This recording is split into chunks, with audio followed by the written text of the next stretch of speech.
doesn't mean that the threats are over with. We actually have a whole nother set of hazards that we need to worry about once we get into the summertime. That's what we're going to talk about here this afternoon.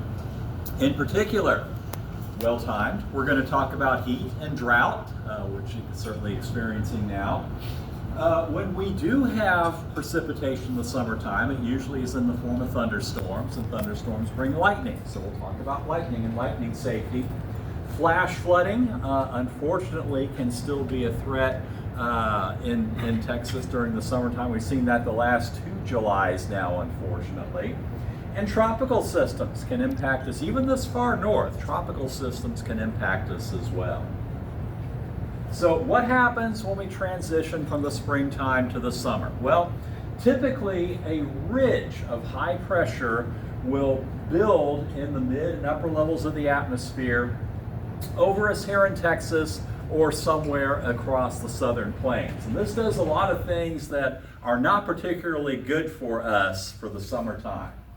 First, it will deflect any weather systems that may be coming in from the west and might give us some clouds and precipitation. We'll deflect those usually up to the north and up around us. And that's what's going on right now in the atmosphere. If you've watched the weathercast the last few days, you've noticed talking a lot of showers and thunderstorms up across Oklahoma, Kansas, Missouri, and that's kind of where they're stuck. And that's because of this ridge of high pressure. It's keeping all that deflected to the north and away from us. Underneath this ridge of high pressure, we'll tend to get sinking air, downward moving air that will develop.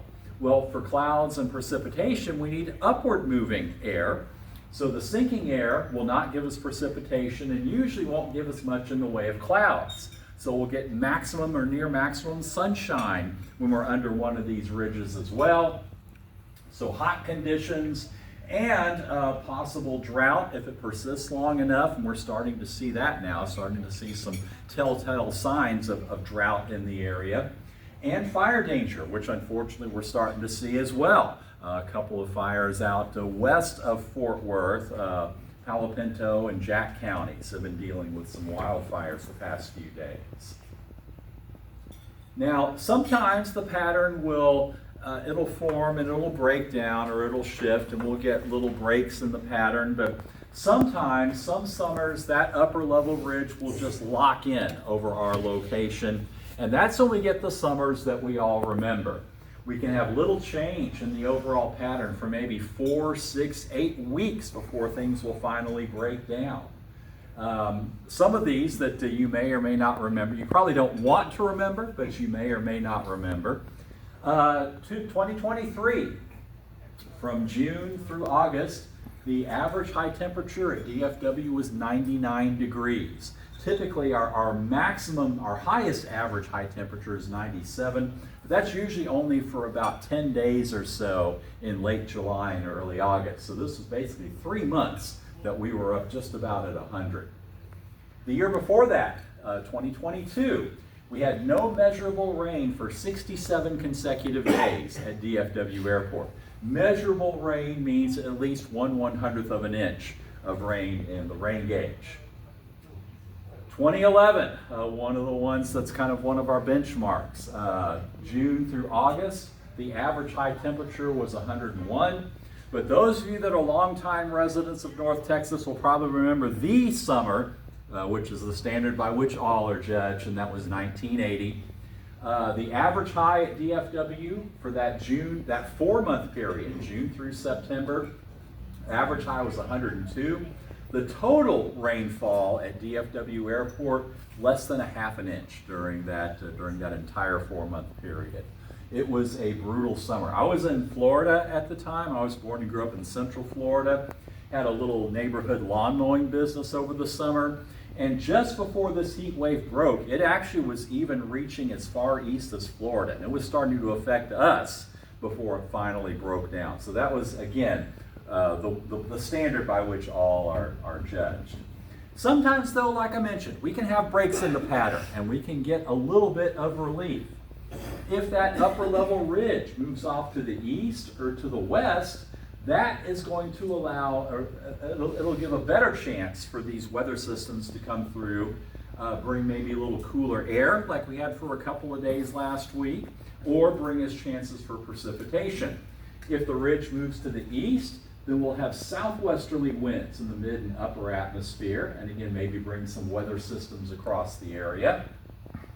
If the ridge moves to the west, then we'll have northwesterly flow, and we can get showers or thunderstorm systems from the mountains and the high plains that can come down across the area. If the ridge were to shift up to the north over the central and northern plains, bad news for them. Very hot, humid conditions up there, but can put us in easterly winds in the mid and upper levels and maybe allow some tropical type systems to work their way up into the area. And speaking of tropical systems, if we have a landfalling hurricane or tropical storm, that can certainly break a heat wave as well. Thinking back to 1980, one of the items or one of the objects that really started to break down that heat wave was Hurricane Allen, which made landfall down along the Texas-Mexico border. So what are the impacts that we can see from heat? Well, there's a human impact, and then there are economic impacts as well.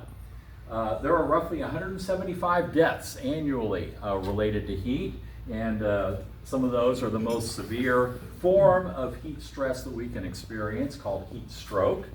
Thousands of other people, though, can be affected in ways: heat cramps, heat exhaustion, other medical impacts as well.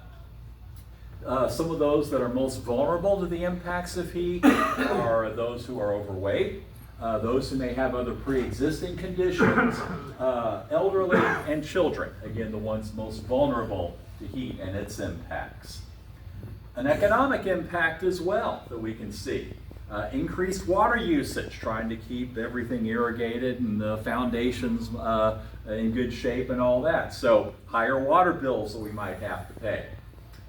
Cooling bills, absolutely.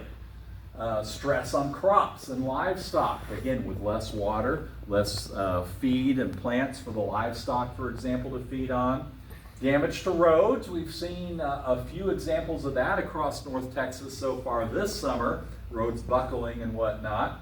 Stress on our vehicles, their cooling systems are having to work harder to keep the engines and the mechanical parts of the vehicles cool.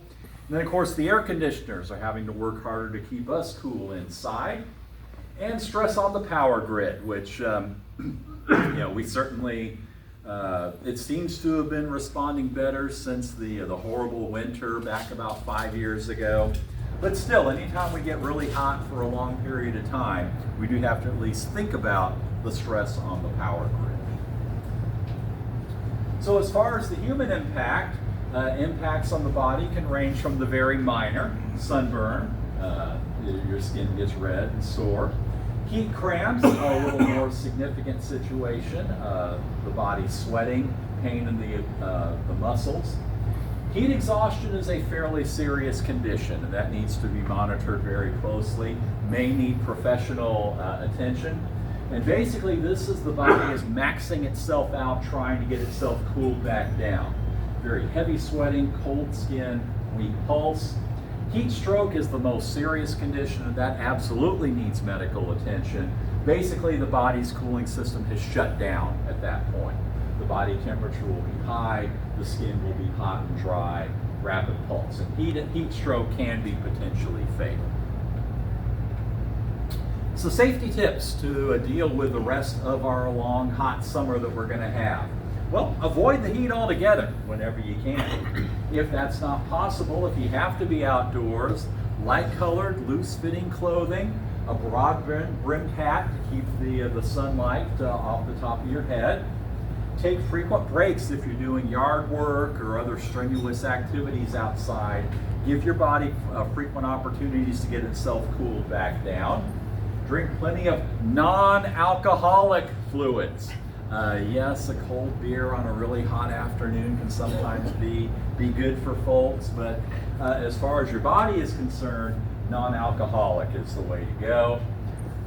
Closed vehicles, don't leave children or pets. Even if you think you're only going to be in wherever you're going for just a few minutes, it's amazing how fast a vehicle can heat up, a closed vehicle can heat up, and it's amazing how hot it can get. when I was at the office in Phoenix and the office in Memphis. We did experiments there, and we're actually able to bake cookies inside of a closed up vehicle during a hot summer period. So again, really dangerous situation. And again, check on the very old and the very young, because those are some of the most vulnerable to the impacts from heat. Lightning. Again, if we get precipitation in the summer, it's probably going to be in the form of thunderstorms with lightning. Lightning is the #2 killer among the thunderstorm related threats. Kills more people than tornadoes do during an average year. People that are outdoors, boaters, golfers, people out in the open, are going to be most vulnerable to lightning strikes. Now, when lightning strikes, it brings a temperature of about 50,000 degrees. That's hotter than the surface of the sun. And an electrical current of about 30,000 amps. Now, that number may not mean a whole lot to you. Medical experts, though, have told me that only about 1 amp is all it takes to theoretically stop somebody's heart. So potentially deadly as far as the temperature and the electrical shock is concerned. The jogger that was wearing that shoe, by the way, did survive that lightning strike, but as you can imagine, had burn injuries and had neurological damage to their nervous system as well. So there are 3 main types of lightning that we can see from thunderstorms. Intra-cloud lightning, in which the lightning basically stays inside the cloud. Cloud to cloud, the lightning will actually move in between clouds. And then, of course, cloud to ground is when the lightning comes down and actually strikes the ground. So how does lightning form? Well, in a mature thunderstorm, we'll have ice crystals up at the upper part of the storm. That's what forms that kind of fibrous look that you'll often see up at the top of a thunderstorm. Water droplets down in the lower part, where we have the more solid kind of cauliflower look to the clouds in the storm. Now, as this thunderstorm progresses, the ice crystals will acquire a positive electrical charge. The water drops will acquire a negative charge.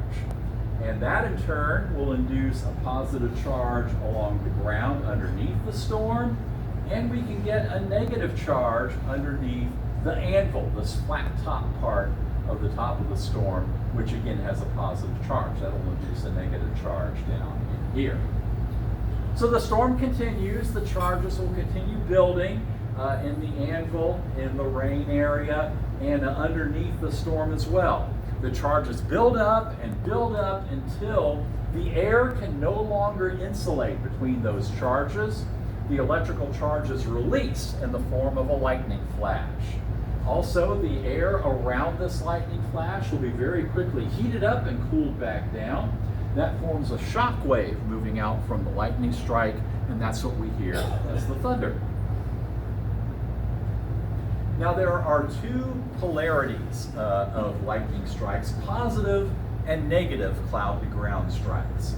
The negative cloud to ground strikes initiate in this negative charge area of the storm.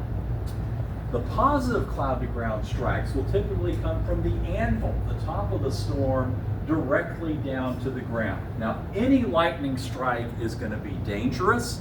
They all need to be taken very seriously.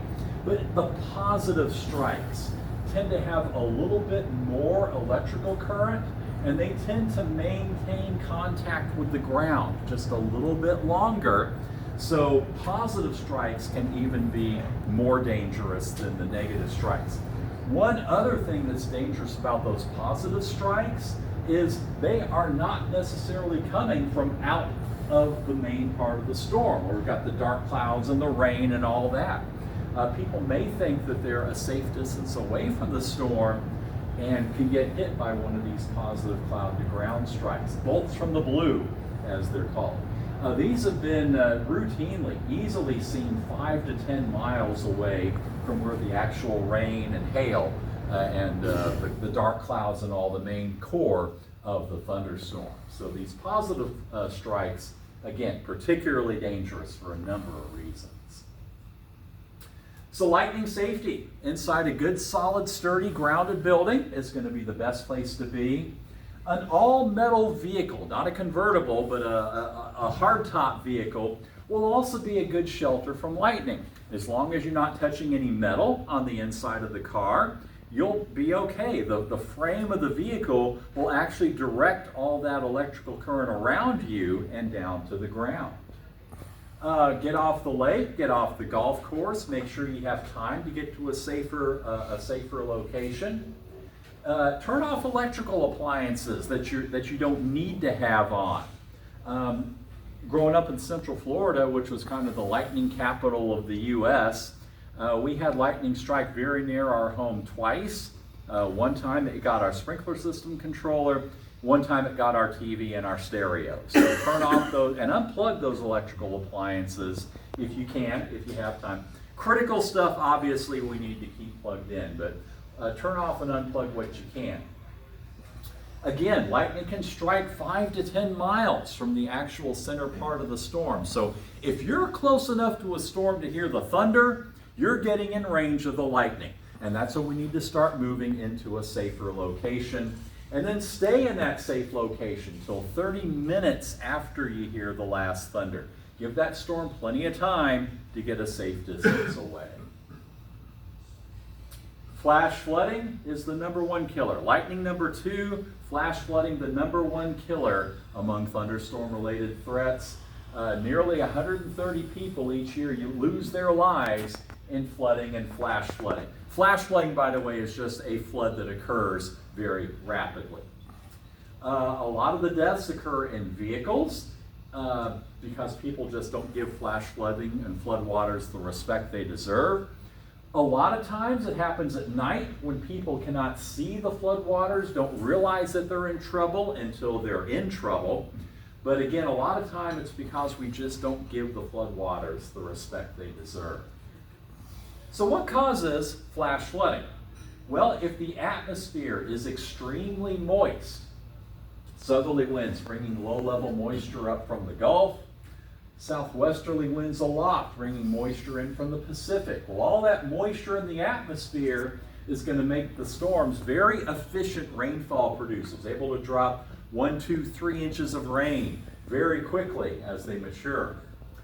If the storms are slow moving, well, they're going to dump more of their rain in that local area. More of that water is going to pile up, and the flood threat's going to increase.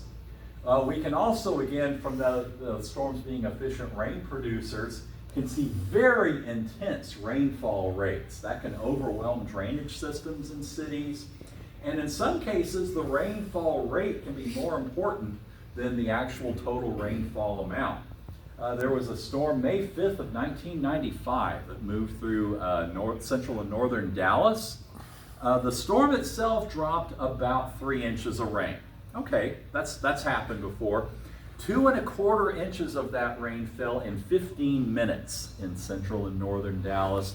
Devastating flash flooding. 16 deaths resulted from those flash floods. And of course, here just a month ago, we saw, for the second July in a row, some significant flooding down in central Texas. So let me put this into motion here. Hopefully this will work. Little satellite loop. Essentially, we had a weak upper low over the central part of the state, very moist atmosphere as well, and that led to rounds of thunderstorm activity. All these green and yellow and red areas that you see, those are huge complexes of thunderstorms blowing up over and over again here in the area to the west of San Antonio, basically between San Antonio and Del Rio. Again, just round after round of very heavy rainfall. This was the total from the 4 days that those thunderstorm complexes fell. The map itself is not very good. I apologize for that. San Antonio is here. The Rio Grande is here. So this would be the Kerrville, Uvalde area, basically. The white is more than 20 inches of rain. The dark red is 5 inches of rain, and that's a big area to have gotten more than 5 inches of rain. And again, all that water from that upper low and the very moist atmosphere led to the significant flooding that we saw. The Guadalupe River, the Nueces River, the Pedernales River were the ones that were most affected, and we saw extremely rapid and severe rises in the water levels in those areas, and substantial flood damage, as we know, resulted. Fortunately, we had a lower loss of life than we saw after the devastating floods in 2025, but still, loss of life occurred in this past July, which made it tragic. So here are some of the river gauges. This is the Nueces River, just below Uvalde. You can see that at 12 p.m. on the 15th, the river level, the stage was about 6 feet or so. By about a day later, the afternoon of the 16th, 28 feet. So the river basically rose 22 feet in a day down there near Uvalde. The Guadalupe River at Kerrville let's see, midnight, I'm sorry, this will be midnight on the 16th. So about 2 a.m. on the 16th, we were here at about 4 feet or so. Before 6 a.m., so less than 4 hours, the river was up at 30 feet. So it went up 26 feet in 4 hours near Kerrville. And then the Pedernales River at Fredericksburg, another similar story. Had risen, it was about 9 feet at 9 or so in the morning, 8, 9 in the morning. By mid-afternoon, it was up to 34 feet. So again, about a 26-foot rise in about 6 hours or so.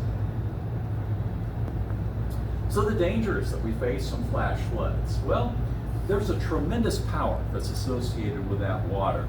With moving floodwaters, for each foot the water rises, it exerts 500 pounds of lateral, of sideways force on a vehicle, on a person, or whatever that water is flowing up against.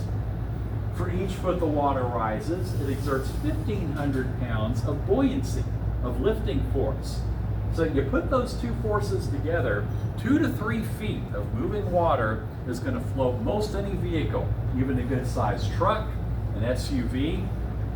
When I was working for the office in Fort Worth, I had a Plano firefighter come up to me and tell me that they had a pumper that floated in about 3 feet of moving flood water. 6 to 12 inches of moving flood water is all it takes to knock a person off balance, where they may slip and fall in and get swept away. So when it comes to flash flood safety, turn around, don't drown is the flood safety slogan, a good rule to live by. Just stay clear of the flooded areas. If you're not in the flood or you're not near the flood, you're not going to get drowned in the flood. So it's a pretty good rule to live by. Stay away from the creeks and the ditches, especially if you have kids, grandkids that are visiting. I know when I was little, it was fascinating to go watch the water rush down the creek or rush down the drainage ditch after a heavy rain. But those banks can get slippery, muddy, easy for someone to slip and fall in and get swept away. If you're doing any camping or hiking, especially down in the hill country, make sure you know where the high ground is, where the escape routes are, and how to get out quickly if the water starts to rise or if a flood warning is issued for your area. And again, be really careful at night. It could be rolling along down this road at the normal highway speed. You may not see that until it's too late. You're off over the side, into the water, and heading downstream. And then finally, tropical weather systems can affect us here during the summer and the early fall months. A few definitions here, just so we're all kind of on the same page. A tropical cyclone is the term for a low pressure system down in the tropics with a closed counterclockwise circulation. It's considered a tropical depression if the maximum sustained winds are less than 39 miles an hour, 34 knots for you nautical or aviation types. If it has winds 39 to 73 miles an hour, it's considered a tropical storm, and that's when it's given a name. And then if it has winds of 74 miles an hour or stronger, that's when it is classified as a hurricane. Now, up here in our part of the state, We're not going to have to worry about the storm surge like you hear with Galveston and Corpus Christi and whatnot, Victoria, whatnot. But we do have some inland tropical threats we would need to worry about if a hurricane were to make landfall on the Gulf Coast. We can have high winds, even up this far inland. Back in 2005, you may remember Hurricane Rita, which came through and brought 40, 50 mile an hour winds, higher gusts, even this far north. We can have inland flooding, especially if the system were to come in and stall over an area. That was one of the big contributors to the 2025 flooding down in the hill country, a weak tropical system that moved in and stalled over the hill country. We can get tornadoes from the remnants of hurricanes and tropical systems once they make landfall. So the inland winds, well, the warm ocean waters are the fuel supply for these hurricanes and these tropical systems. So as the storm moves inland, it gets cut off from that fuel supply, it will gradually start to weaken. Now, how far inland those high winds push will depend on how strong the storm was at landfall and how fast it is moving ashore. A good rule of thumb is that the maximum sustained winds will decrease by about half every 12 hours that the system is inland. Typically, it would take a hurricane about 18 hours to move from the coast up into this area. So, if it's a 120 mile an hour hurricane at landfall, 12 hours later, it would be down to 60 miles an hour for its maximum sustained winds. Another 6 hours after that, it would be probably 45 to 50 mile an hour sustained winds we'd be seeing in the area here. And you may think, well, heck, we get severe thunderstorms with winds stronger than that. What's the big deal, Gary? Why are you telling us all this? Well, remember with severe thunderstorms, we have those winds for maybe 10 or 15 minutes or so. Here, we're talking about maybe 2-3 hours of those near maximum winds. So it will have longer time to work on things, power lines, roofs, structures, and the like. Inland flooding. These tropical systems can bring tremendous amounts of moisture inland along with them. During the daytime, the afternoon, early evening hours, the outer bands tend to be where the heaviest rain occurs. Overnight, that heavy rain area seems to shift and kind of concentrate in the central core of that system. And again, thinking back to 2025, that was what helped produce the tremendous rainfall in the hill country. And again, can lead to significant flooding as we saw this July, as we saw last July. Back in 2001, Tropical Storm Allison, which this is a picture of, made landfall in the Houston area, stalled there for about a day and a half, and again 25, 30 plus inches of rain in some of the areas there in southeast Texas, and tremendous flooding resulted. We can have tornadoes with some landfalling tropical systems as well. Now typically these tornadoes will occur in what's called the right front quadrant of the storm. What the heck do we mean by that? Well, if the storm is moving to the north-northwest, or in this direction, and we do sort of a cross over the storm, the way it's moving, this portion up here would be considered the right front quadrant. And that would be the most favored area for tornadoes to form. And typically, the tornadoes will be associated with the outer bands of those rain and thunderstorms, kind of where we saw the heavy rain threats as well in the afternoon and early evening hours. Now, most of the time, these tropical cyclone tornadoes will be weak, EF0, EF1 intensity. They can reach up to EF2. That has been documented. So we do need to treat these kind of like our springtime tornadoes when they occur. They do form quickly, though. They move very quickly. So they are a bigger challenge for the warning system. The warnings for these may have very little lead time associated with them.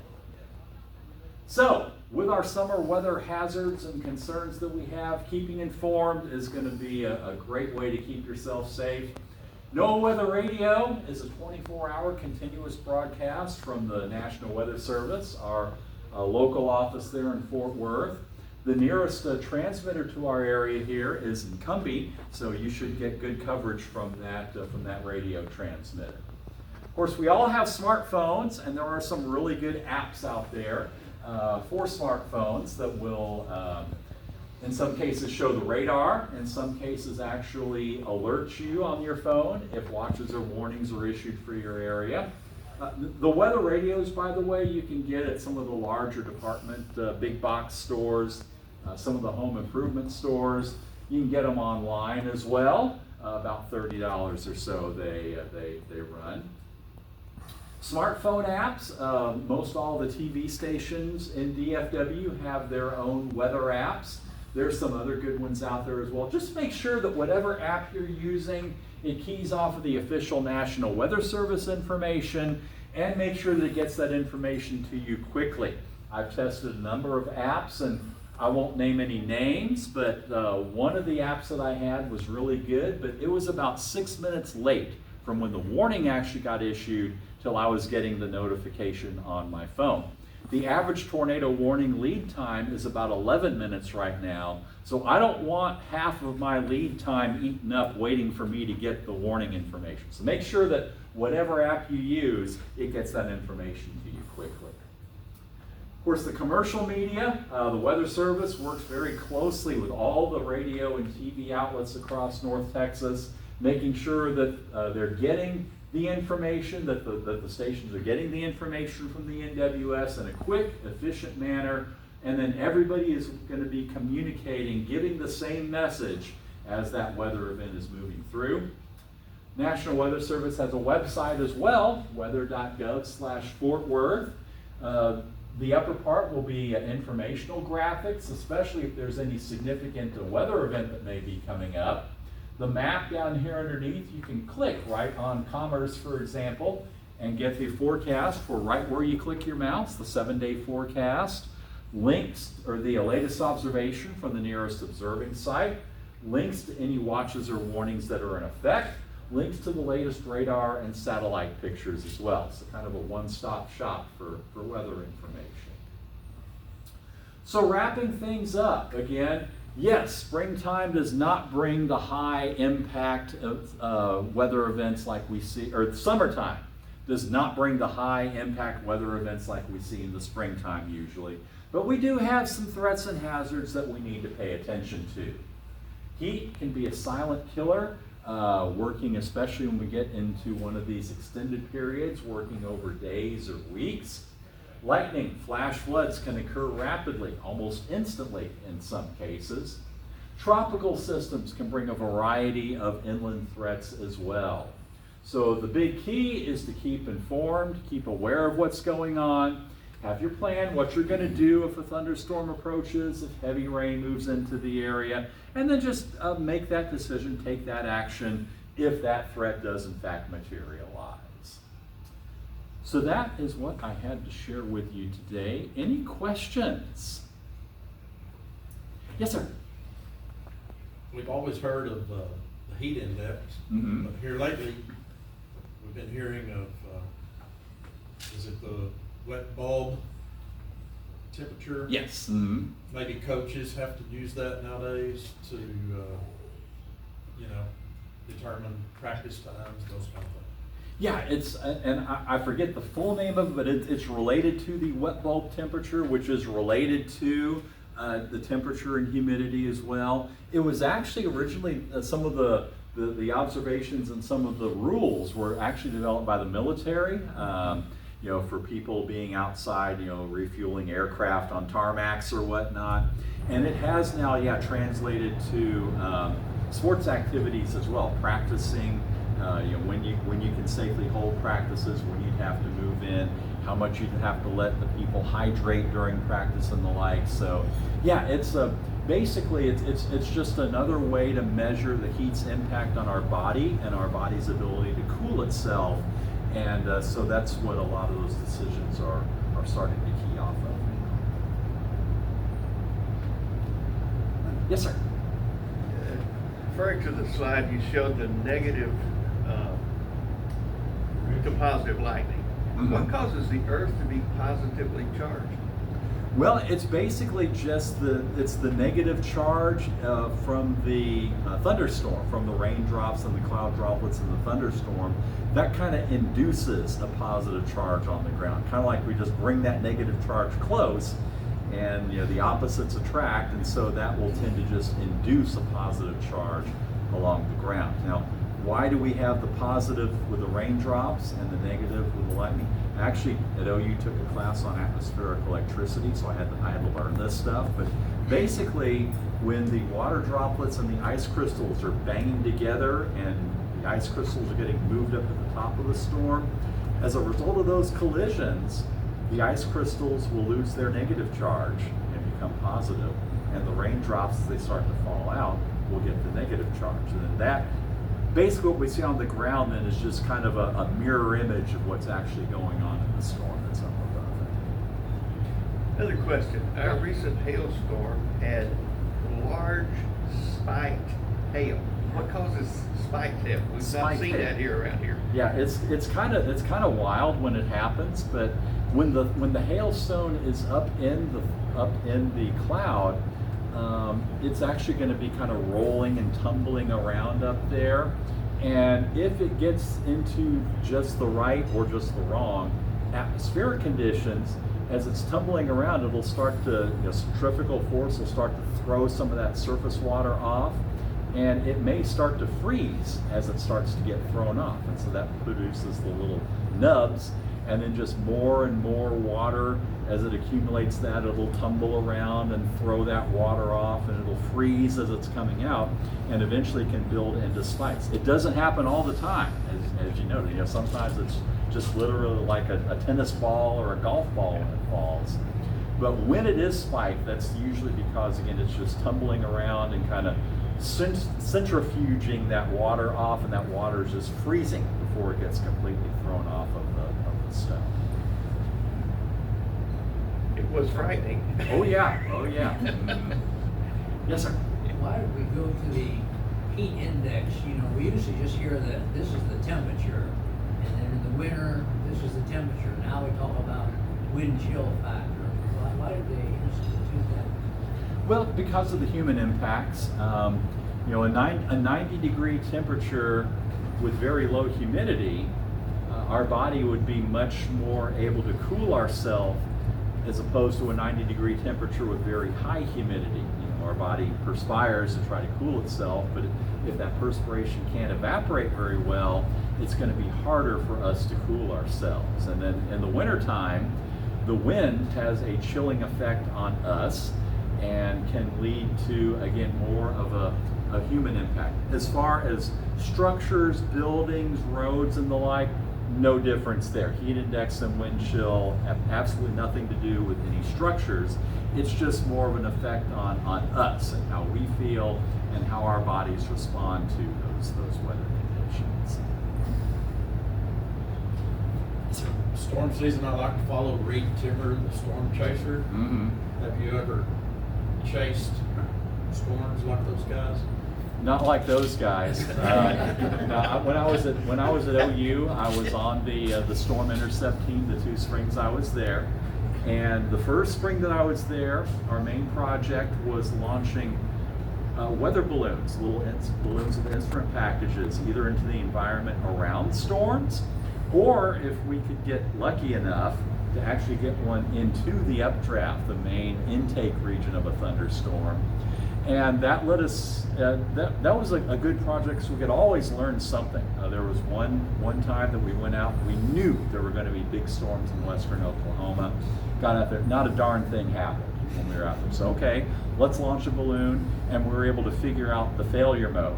Basically, the temperature is about 2 miles up, we're a little bit too warm, and basically it was like a lid blocking the storms from forming.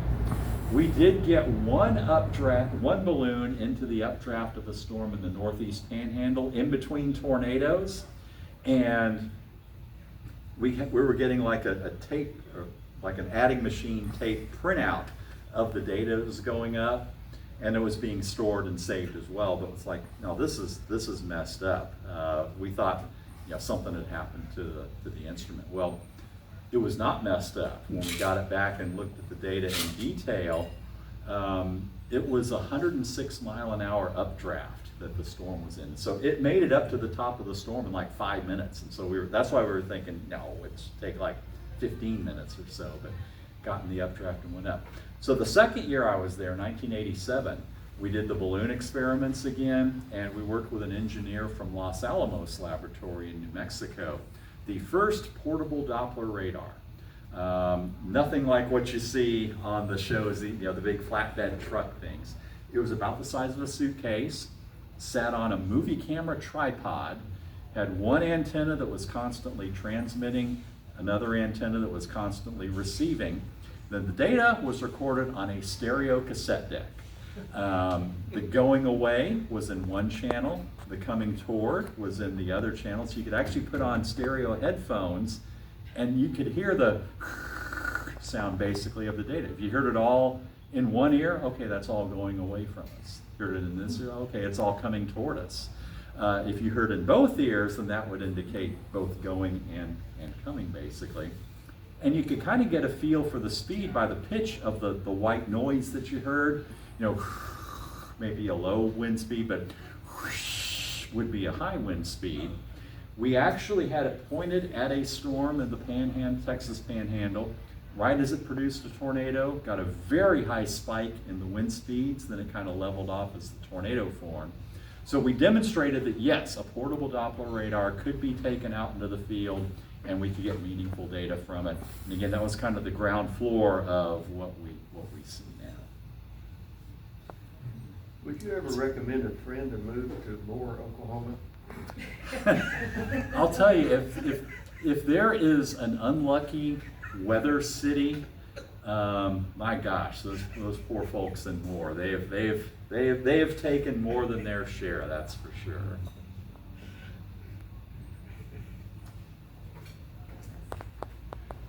Well, thank you all again for having me today. Hopefully some of this was review. Hopefully you picked up a few new nuggets of information as well though, but again, as we go through the rest of the summer, some things to look out for, some ways we can be prepared, and we can all be safe and come out in good shape at the end of the summer. Thank you. This was very interesting.